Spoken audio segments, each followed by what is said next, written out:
அன்பான இனிய உறவுகளே வரவா செம்மங்க சூப்பருங்க. இந்த காவேரி தாங்க நான் எதிர்பார்த்தேன். அப்படியே பசுபதி கூட பாஞ்சு பாஞ்சு போராடினாங்க இல்லையா? அந்த காலம்னா அதாவது மெட்ராஸுக்கு வர்றதுக்கு முன்னாடிங்க. அந்த காவேரி பழைய காவேரி எண்ணச்சட்டிக்கா, அதுவும் கூட பிறந்த அக்கா கூடயே சொல்கிறாங்க பார்த்தீங்களா? அதை தாங்க சொல்லுவாங்க. அதாவது எதிரியை கூட நம்பிடலாம், பின்னாடி இருந்து குத்துற நண்பனையோ இல்லை உறவுக்காரங்களையோ நம்பவே கூடாது. அதுதாங்க அதுக்கு ஏற்ற மாதிரி நம்ம இருந்துக்கணும் அப்படிங்கிறத இன்னைக்கு சீனில் பார்த்தீங்கன்னா செம்ம கெத்த மாசா அதையும் பார்த்துடலாம்க்கா அப்படின்னு காவேரி சொன்னது உண்மையிலே எனக்கு ரொம்ப பிடிச்சிருந்துச்சுங்க. உங்களுக்கு அதே மாதிரி தான் அப்படின்னா கமெண்ட்ஸில் சொல்லிடுங்க. காவேரி சூப்பர் அப்படின்ட்டு. அப்புறம் பார்த்தீங்கன்னா இங்கே நமக்கு பழைய கதைக்கு போகுமா, கொடைக்கானலுக்கு போயிடுறாங்க. போயிட்டு பார்த்தா காவேரி விஜயும் ஒரு வழியாக ரூம்குள்ளே போய் ஒண்டிக்கிறாங்க. பேய் பயத்தில் காவேரி பார்க்குறாங்க. பேயின்னு நம்ம தான் பயமுறுத்துறோம், அதுக பயப்படுதுங்க. ஏன் நம்ம பொண்டாட்டி ஏன் பயப்படுறா? இதான் சாக்குன்னு நம்மளை விட்டுட்டு ஓடி போயிட்டாளா? ஒன்றும் புரியலையே, என்ன பண்ணுறது அப்படின்னு இங்கே தனியாக தவிச்சிக்கிட்டு இருக்காப்புல. பாவம் கொடைக்கானலுக்கு வந்து இப்படி மாமாவை தவிக்க விட்டியடி அப்படின்னு தான் தோணுது. காவேரி கங்கா யமுனா 3 பேரும் இங்கே ரூம்குள்ளே படுத்துட்டு இருக்காங்க. அக்கா எனக்கு என்னமோ பயமாக இருக்குக்கா அப்படின்னு சொல்லிட்டு கீழே பார்த்தா டமான்னு ஒரு வெளிச்சம். டமான்னு வெளிச்சத்துக்கு ஏன் சவுண்டு வருது நீங்கள் அப்படி நினைக்கலாம்.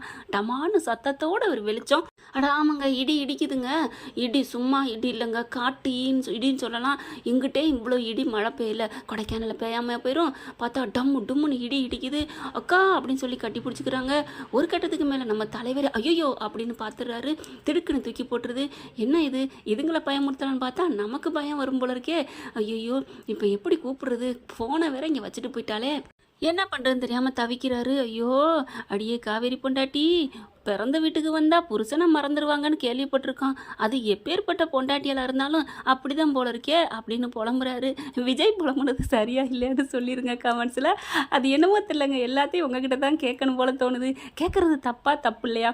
அதையும் கமெண்ட்ஸில் சொல்லிடுங்க. அப்புறமா விஜய் என்ன பண்ணுறாங்க, இருக்கவே இருக்குது ஆலமரம் பிரம்மாஸ்திரம், நம்ம போய் அத்தைகிட்ட போய் கேட்போம் அப்படின்ட்டு அத்தைகிட்ட போகிறாங்க. போயிட்டு உங்கள் மகளை வர சொல்லுங்கன்னு சொல்லுவோமா? No no no. இல்லை ஃபோன் பண்ணுவோமா? No no no.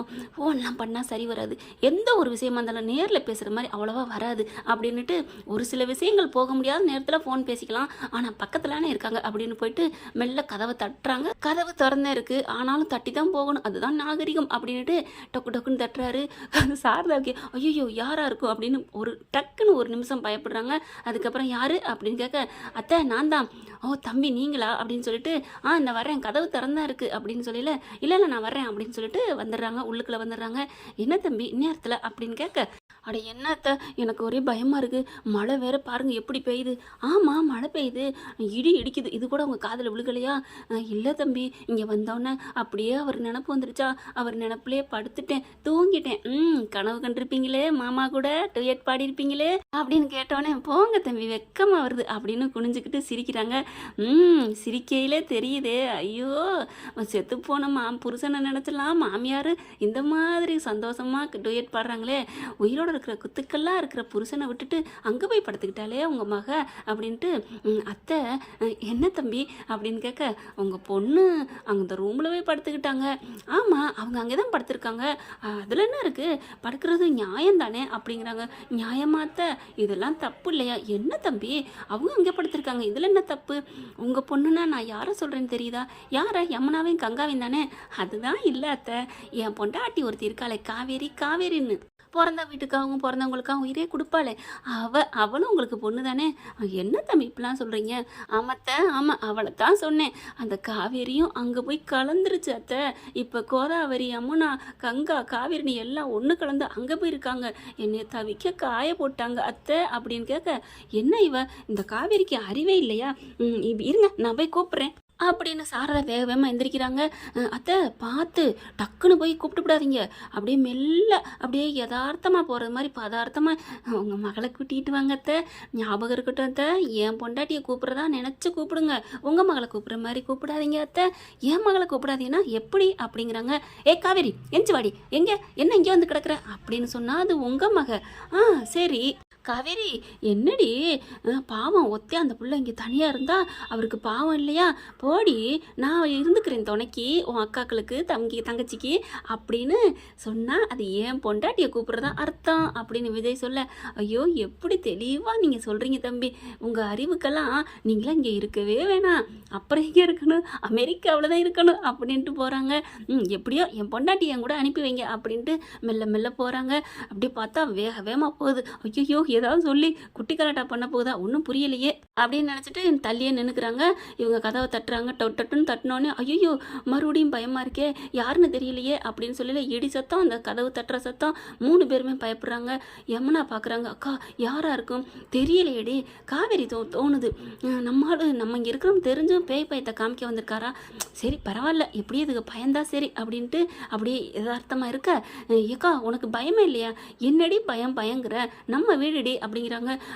நீ பயந்தில்ல அப்படின்னு கேட்க, இல்லடி அது ஒரு வெள்ளை உருவம் பார்த்தேன் அதனால பயந்தேன் அப்படிங்கிறாங்க. அதை தாக்கா நாங்களும் கருப்பாக பார்த்தோம் அப்படிங்கிறாங்க. சரி இப்போ என்ன பண்ணுறது யாருன்னு தெரியலையே, யாரு அப்படின்னு கேட்க, நான் தாண்டி அப்படின்னு குரல் கொடுக்க, ஐயோ அம்மா அப்படின்னு சொல்லிட்டு வேகமாக கதவை திறக்கிறாங்க. என்னம்மா அப்படின்னு கேட்க, இல்லடி எனக்கு அங்கே ஒத்தையாக இருக்குது ஒரு மாதிரியாக இருக்குது, நான் வந்து படுத்துக்கிறேனே உங்கள் கூட அப்படின்னு கேட்க, நீயா இங்கே 3 பேருக்கு தானம்மா இடம் இருக்குது இந்த கட்டில் அப்படிங்கிறாங்க. வேணா தரையில் படுத்துக்கிறியா, தரையில் படுத்தா இன்னும் குளிரும், நான் மேலே படுத்துக்கிறேன் அப்படின்னு மேலே போய் படுக்க போகிறாங்க. அம்மா 4 பேர் படுக்க முடியாதுமா அப்படின்னு கேட்க பார்க்குறாங்க விஜய். ஆஹா போடி உன் புருஷன் தனியாக இருக்கான்னு சொன்னால் கூட இவங்களுக்கு சந்தேகம் வரும், ஆனால் நம்ம மாமியார் என்னம்மா ஐடியா கொடுக்குது, வந்து தானே ஆகணும் அப்படின்னு நினச்சிட்டு என்ன பண்ணுறாங்க, விஜய் அப்படியே ஒட்டு கேட்டுக்கு நிற்கிறாரு. என்ன பண்ணுறாங்க, படுங்கடி அப்படின்னு சொல்ல காவேரி பார்க்குது, என்ன அம்மா திடீர்னு இங்கே வந்து படுத்துருக்கு ஒன்றும் புரியலையே அப்படின்னு சொல்லிட்டு படுக்கிறாங்க. காவேரி நடுவில் படுக்க போயில, நீ தள்ளி இங்கிட்டு படுத்துக்கடி, நீ புள்ளத்தாச்சு அதனால் 2 பேரும் தனியாக தான் படுத்துக்கணும், நடுவில் படுக்கக்கூடாது அப்படின்னு சொல்லிட்டு நடுவில் 2 பேரும் படுத்துக்கிறாங்க. இங்கிட்டு கங்காவும் காவேரியும் படுத்துக்கிறாங்களா, என்னமோ நடக்குது ஒன்றும் புரியலை அப்படின்னு சொல்லிட்டு திரும்பி பார்க்குறாங்க. அப்படியே ஜன்னல் வழியாக நிழல் தெரியுது. ஆஹா நம்ம ஆள் நிற்கிறாரு போல இருக்கே, ஐயோ எனக்கு மட்டும் மாமா அவங்கள விட்டு பிரிஞ்சிருக்கிறது எனக்கு இஷ்டமா என்ன பண்ணுறது, இங்கே யமுனா பிடுங்கி எடுக்கிறாளே அப்படின்னு படுத்துருக்குறாங்க. படுத்துருக்கேல, காவேரி நீ ஏண்டி இந்த இடைஞ்சலுக்கு வந்து படுக்கிற, போய் அங்கே போய் படுக்க வேண்டியதானே, பாவம் இல்லையா உன் புருஷன் அப்படின்னு கேட்க, பாவம்லாம் இல்லை அவர் இருக்கட்டும், ஒரு நாளைக்கு பிரிஞ்சு இருக்கட்டும், அப்போ தான் என்னோட பற்றி அருமை தெரியும், உன்னை பற்றி தெரியாம முன்னாடி நம்ம வீட்டில் வந்து இருந்தார், புதுசாக வந்து ஏதாவது பேசாதடி அப்படிங்கிறாங்க. நீ சும்மா படுமா அப்படின்ட்டு எல்லாரும் படுக்கிறாங்களா. படுத்துட்டு கீழே இங்கே காவேரி பிள்ளைங்க இருக்க முடியலைங்க. அப்படியே கண்ணை மூடுறாங்க. கண்ணை மூடினாலும் கனவுலையும் அவதானே வர்றா, சித்தப்புன்னு ஒரு படத்தில் சொன்ன மாதிரி கண்ணை மூடினகையோட அப்படியே விஜய் வராங்க. கையை பிடிக்கிறாங்க. அப்படியே கையில் ஒரு முத்தம், ஆஹா அப்படின்னு டக்குன்னு தூக்கி போடுது. என்னடி காவேரி அப்படின்னு இங்கே கேட்க, ஒன்றும் இல்லைம்மா சும்மா கொசு கடிக்குது போல இருக்கு. என்னது கொசுவா, இங்கே எதுடி கொசு, கொசுக்கெல்லாம் இடங்காலம் இருக்கா என்ன, அதெல்லாம் எங்கே வேணாலும் வரும் அப்படிங்கிறாங்க. அடுத்து பார்த்தா சும்மா இருக்க மாட்டீங்களா அப்படின்னு கண்ணை மூடிக்கிட்டு சொல்கிறாங்க. என்னடி சும்மா இருக்க மாட்டேன், நான் பாட்டுக்கு இங்கிட்டு தாண்டி இருக்கேன் அப்படின்னு கேட்க, காவேரிக்கு என்னமோ ஆயிடுச்சு அப்படின்னு இங்கிட்டு திரும்பிக்கிறாங்க. அடுத்து அவங்க தூங்க போகிறாங்களா. காவேரி மட்டும் தூங்கவே முடியல. இவளுக்கு பயமாக இருக்குன்னு நம்ம வந்து கடைசியில் நம்ம தூங்க முடியலையே அப்படின்னு யோசிச்சு பார்க்குறாங்க. அப்படியே கண்ணை மூடுறாங்க. அப்படியே மறுபடியும் வந்து, ஏண்டி என்னை விட்டு நீ தனியாக படுக்கலாமா அப்படின்னு சொல்லிட்டு கன்னத்துக்குள்ள வந்து கிள்றாங்க, கிச்சு மூட்டுறாங்க. காதோரத்தில் வந்து முத்தம் கொடுக்குறாங்க. கற்பனை பயங்கரமாக பண்ண அவங்களுக்கு காட்டு காதல் பரவுதுங்க. அப்படியே இருக்க முடியலை.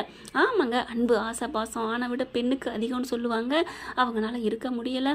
ஆனால் அடக்கிறதும் அதே மாதிரி இருக்குது அதிகமாக நம்ம பெண்களுக்கு தான். அதனால் எல்லாரும் நம்ம வந்து ஆசைகளை கட்டுப்படுத்தி தான் இருக்கிறாங்க. ஆனாலும் விஜயோட அன்பையும் காதலையும் மறந்துட்டு எப்படிங்க ஒரு கணம் மறந்து இருக்க முடியுமா என்ன, காவேரினால் இருக்க முடியலை. அப்படியே மெல்ல எந்திரிக்கிறாங்க. பார்த்தா எந்திரிக்கிறது சாரதாவுக்கு அரசலாக தெரியுது. பிள்ளை கிளம்பட்டும். ஆமாம் அப்புறம் என்ன, அந்த பிள்ளையெல்லாம் விட்டுட்டு எப்படி தான் இவள் வந்து இங்கே இருக்காளோ அப்படின்னு நினைக்க மெல்ல பார்க்குறாங்க. 3 பேரும் தூங்குதுங்க. அப்பாடா தூங்குறாங்க அப்படின்ட்டு மெல்ல எந்திரிக்கையில் பார்த்து கதவை சாத்திட்டு போடி அப்படின்னு சொல்லுது சாரதா. ஐயோ அம்மா நான் எங்கேயும் போகலம்மா அப்படின்னு உட்காருது. உட்காரலாம் வேணாம், நீ போ உன் புருஷன் சொல்லித்தேன் நான் இங்கே வந்தேன், போய் படுத்துக்க, பாவண்டி தனியாக விடாத அப்படின்னு சொல்லிட்டு இவங்க கண்ணை முடிக்கிறாங்க. ஓ ஓ ஓ அவரே வர சொல்லிட்டாரா, நல்ல வேலை, நம்மளா போகிறது தெரிஞ்சிருந்தா இப்போ ஏண்டி வந்தேன்னு நம்மளை போட்டு ஓட்டியிருப்பாரு, நம்மளை ரொம்ப பண்ணியிருப்பாரு. இப்போ அவர் தான் வர சொன்னாரா, இதை வச்சே நம்ம பயப்புள்ளைய நல்லா ஓட்டுவோம்ல அப்படின்னு சொல்லிட்டு மெல்ல கதவை திறந்துட்டு போகிறாங்க. காவேரி போகிறத நினச்சி சாரதா ரசித்து சிரிக்கிறாங்க. ரொம்ப சந்தோஷப்படுறாங்க. எப்படியோ 2 பேரும் இப்படி இணை பிரியாமல் இருக்கிறாங்க பாரு, இதுதான் எனக்கு வேணும் அப்படின்னு புருஷன்ட்ட சொல்லிக்கிறாங்க. உங்கள் மனசு போல உங்கள் பிடிச்ச பொண்ணு நல்ல வாழ்க்கை அமைஞ்சிருக்குங்க. அவளாக தேடிக்கிட்டது வீணாக போயிட்டாலே, இப்படி பணக்கார வாழ்க்கையை நினச்சி போய் ஏமாந்துட்டாலே நினச்சி ரொம்ப நான் கவலைப்பட்டேன். ஐயோ, ஒரு நொடி நம்ம பிள்ளைய விட்டுட்டு இருக்க மாட்டேங்கிறா, இங்கே இவளுமே இருக்க மாட்டேங்கிறாளே, ரொம்ப நல்லா இருக்கணும் 2 பேரும் அப்படின்னு சாரதா மனசுக்குள்ளே வேண்டிக்கிறாங்க. ஓகே ஃப்ரெண்ட், பார்க்கலாம் என்ன நடக்க போகுது. நீ தான் தொடர்ச்சி அடுத்த பதில். இந்த பதிவு உங்களுக்கு பிடிச்சிருந்துச்சுன்னா உங்கள் பொண்ணான கையில் ஒரு லைக்கை போட்டு சப்ஸ்கிரைப் பண்ணிடுங்க. Thank you friends.